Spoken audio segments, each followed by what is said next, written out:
Flight cancellation के बीच अब Chennai airport पर मधुमक्खियों की वजह से उड़ानों को रोका गया है। मधुमक्खियां एयर इंडिया एक्सप्रेस की उड़ान में बाधा बन रही हैं, जिसकी वजह से विमान उड़ान नहीं भर पाया। हालांकि उड़ान का तय समय सुबह 8 बजे था। ऐसे में एयरपोर्ट बस के भीतर ही यात्रियों को रोका गया, जिससे यात्रियों की परेशानी बढ़ गई है। एयर इंडिया एक्सप्रेस যাব ওলাইছোঁ সেইখন এয়াৰ ইণ্ডিয়া এক্সপ্ৰেছতে মধুমাখিৰ আতংক গোটেই মধুমাখিয়ে ভৰ্তি কৰি দিছে এৰোপ্লেনটো আৰু আমি বাছত আবদ্ধ হৈ আছোঁ। 8টা বজাত আছিলে ফ্লাইট চেন্নাইৰ পৰা গুৱাহাটী অভিমুখে।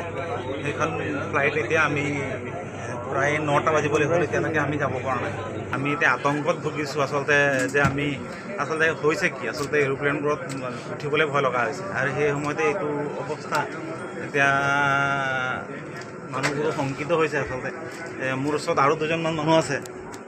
হয়, কি ক'ব? আমিও শংকিত ভুগিছোঁ, কাৰণ যি শুনি আছোঁ এয়াৰ ইণ্ডিয়াৰ বিষয়ে। তথাপিতো টিকেট কটা হৈছে, যাবতো লাগিবই। এই আকস্মিক মধুমাখি দেখি পেলাই হতাশাত আমিও ভুগিছোঁ। কি হয় দেখা যাওক, কি ধৰণে তেনেকুৱা সমস্যা সমাধান কৰিব পাৰে, কাৰণ আমাৰ যোৱাটো বিশেষ জৰুৰী। এমাহৰ পাছত আমি যাব ওলাইছোঁ, টিকেট কাটি থৈছিলোঁ।